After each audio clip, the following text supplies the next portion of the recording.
আসসালামু আলাইকুম। সপ্তম শ্রেণীর প্রিয় শিক্ষার্থীরা, তোমাদের গণিত বইয়ের সপ্তম অধ্যায়ে আছে দেখো সরল সমীকরণ।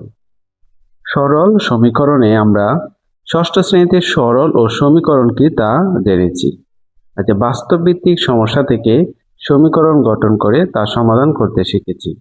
সপ্তম শ্রেণীর এই অধ্যায়ে আমরা সমীকরণ সমাধানের কিছু বিধি ও এদের প্রয়োগ সম্পর্কে জানব এবং বাস্তব সমস্যার ভিত্তিতে সমীকরণ গঠন করে তা সমাধান করা শিখব। এছাড়াও এই অধ্যায়ে লেখচিত্র সম্পর্কে প্রাথমিক ধারণা দেওয়া হয়েছে এবং সমীকরণের সমাধান লেখচিত্রে দেখানো হয়েছে। আচ্ছা, এই অধ্যায় শেষে আমরা কি কি শিখব দেখো, আমি এই প্রতিটা পৃষ্ঠা ভালো করে পড়ব তোমরা যাতে বুঝতে পারো। সমীকরণের পক্ষান্তর বিধি, বর্জন বিধি, আর গুণন, প্রতিসাম্য বিধি ব্যাখ্যা করতে পারবে। এই অধ্যায়ে আমরা এই জিনিসগুলো শিখব। সমীকরণের বিধিসমূহ প্রয়োগ করে সমীকরণ সমাধান করতে পারবে। সরল সমীকরণ গঠন ও সমাধান করতে পারবে। লেখচিত্র কি তা ব্যাখ্যা করতে পারবে। লেখচিত্রের অক্ষ ও সুবিধাজনক একক নিয়ে বিন্দুপাতন করতে পারবে। লেখচিত্রের সাহায্যে সমীকরণ সমাধান করতে পারবে। এবার 7.1 আছে যে পূর্ব পাঠের পুনরালোচনা। যোগের ও গুণের বিনিময় বিধি। এ বি এর যে কোনো মানের জন্য এ প্লাস বি সমান হলো বি প্লাস এ এবং এ বি সমান হলো বি এর, অর্থাৎ এ প্লাস বি যে কথা বি প্লাস এ একই কথা, এ আর বি যে কথা বি আর এ একই কথা। গুণের বন্টন বিধি। এ বি সি এর যে কোনো মানের জন্য এ ইন্টু বি প্লাস সি, এটাকে আমরা যখন ব্র্যাকেট তুলে দিব তাহলে হবে কি A B plus A C. আবার বি প্লাস সি ইন্টু এ, এটাকেও ঠিক একইভাবে এ দিয়ে যখন আমরা বি কে গুণ করব তাহলে কি বি এ হবে অথবা এ বি হবে। এটাকে আমরা এ বিও বলতে পারি, বি ও বলতে পারি। এটাকে আমরা কি বলতে পারি যে এ সি বা সি এ, ঠিক আছে, দুইটা একই কথা। তো এখানে নিচে আছে আমরা সমীকরণটি লক্ষ্য করি। x প্লাস 3 সমান 7। সমীকরণটি অজ্ঞাত রাশি বা চলক কোনটি?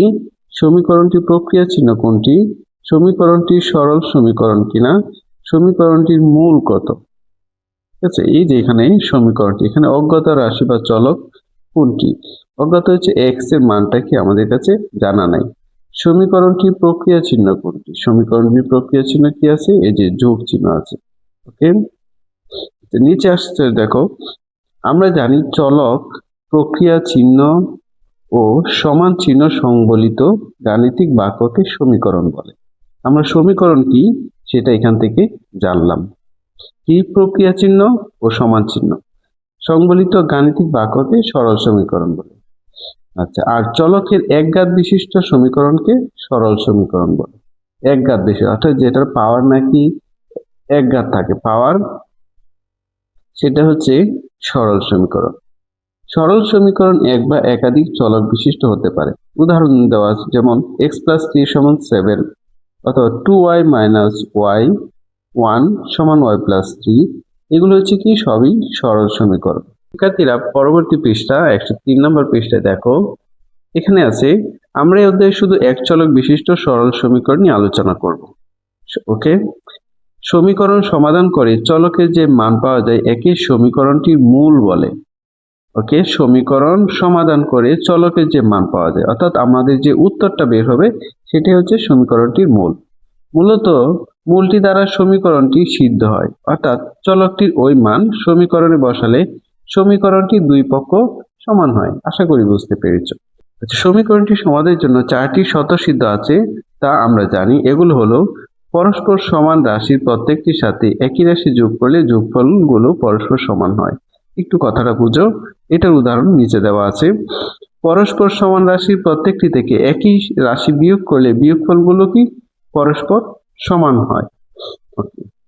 তারপর বলছে পরস্পর রাশি প্রত্যেকটিকে একই রাশি দ্বারা ভাগ করলে গুণফলগুলো পরস্পর সমান হয়। আচ্ছা, আবার ভাগ গুণের বিপরীত হচ্ছে ভাগ। পরস্পর সমান রাশি প্রত্যেকটিকে অশূন্য একই রাশি দ্বারা ভাগ করলে ভাগফলগুলো পরস্পর সমান হয়, অশূন্য, ঠিক আছে, শূন্য ছাড়া। যেরকম দেখো এখানে একটা উদাহরণ দেওয়া আছে, x মাইনাস 5 প্লাস কি 5 সমান হলো 3 প্লাস এ, অর্থাৎ এই দুই পাশে একই সংখ্যা প্লাস 5 যোগ করেছে, এই পাশে প্লাস 5 দিয়েছে, অর্থাৎ এই যোগফলগুলো পরস্পর কি হবে, সমান হবে। ঠিক একই ক্ষেত্রে যদি আমরা এই দুই পাশ থেকে একই সংখ্যা বিয়োগ করি তাহলে দুই পাশের যোগফল বা বিয়োগফল কি হবে, সমান হবে। তো একটা কাজ দেওয়া আছে 2x - 1 = 0, সমীকরণটির ঘাত কত, এর প্রক্রিয়া চিহ্ন কোনটি লিখো, সমীকরণটির মূল কত। শিক্ষার্থীরা তাহলে এই যে একটা কাজ দেওয়া আছে এটা আমরা করব। বলেছে সমীকরণটির ঘাত কত, এখানে সমীকরণের অজ্ঞাত রাশি হচ্ছে x, x এর পাওয়ার কত, এখানে x এর পাওয়ার হচ্ছে 1, তো সুতরাং এটার ঘাত হবে কত, 1। ঠিক আছে, এটা আমরা বুঝলাম। তারপরে বলেছে এর প্রক্রিয়া চিহ্ন কোনটি, এর প্রক্রিয়া চিহ্ন হচ্ছে এই যে মাইনাস যেটা আছে, এই মাইনাসটা হলো এর প্রক্রিয়া চিহ্ন। তো প্রক্রিয়া চিহ্ন কি পেয়েছি আমরা, মাইনাস, এটা হলো প্রক্রিয়া চিহ্ন। ওকে, তারপরে আবার বলেছে সমীকরণটির মূল কত, মূল বের করতে হলে আমাদেরকে x এর মান বের করতে হবে। তাহলে এই যে সমীকরণ আমরা এখান থেকে x এর মান বের করব, তো এটা সমান ধরে নিলাম কত, 0। হ্যাঁ, এটা সমান দেওয়া আছে কত, 0। তো বাদি আমরা লিখব 2x = এই -1টা ওইদিকে যাবে প্লাস হবে, সুতরাং x সমান হবে 1/2। যেহেতু এটার সাথে গুণ সম্পর্ক, তো 2টা যখন ওই পাশে যাবে ভাগ হয়ে যাবে। এটাই হচ্ছে সমীকরণটির মূল। শিক্ষার্থীরা 7.2 সমীকরণের বিধিসমূহ এখানে আরো কিছু আলোচনা আছে। দেখো x - 5 = 3, এটা আমরা আগে পড়েছি কতে, অর্থাৎ x - 5 + 5 3 + 5, অর্থাৎ উভয় পাশে আমরা +5 দিয়ে কি করেছি, যোগ করেছি। তাহলে এখানে কি দাঁড়ালো, এই যে x = কত, এই যে -5 থেকে +5 চলে গেলে শুধু x রইল, আর 3 + 5, 3 + 5 হচ্ছে কত। পরবর্তী ধাপে দেখো এখানে হচ্ছে 4x = 3x + 7। ওকে, এখানে এই যে 4x - 3x, অর্থাৎ এই যে প্লাসের যে 3x আছে এটা সমান চিহ্নের এই পাশে নিয়ে আসেন, অর্থাৎ এই পাশে না এনে। ওকে, 2 নম্বর সমীকরণটি দেখো 4x = 3x + 7। তো এটা কিভাবে করেছে দেখো, সমীকরণটি হচ্ছে 4x = 3x + 7, এটাকে আমরা বাদ দিয়ে এই যে এখানে 4x, এই যে ডান পাশে যে x আছে এটাকে আমাদের তুলতে হবে। তো এই পাশে আছে কি, প্লাসে 3x আছে। ঠিক আছে, তাহলে এই পাশে আমাদের একটা -3x দিতে হবে, -3x। এই পাশে আমরা কি করব, 3x + 7 - 3x, অর্থাৎ উভয় পাশে -3x কি করেছি, বিয়োগ করেছি। উভয় পাশ থেকে 3x কি করেছি, বিয়োগ করেছি। তাহলে কি দাঁড়ালো দেখো, এই পাশে যে প্লাসের 3x আর মাইনাস এটা কাটা গেল। ওকে, তো কাটা গেলে রইল কি, 4x - 3x সমান হলো 7।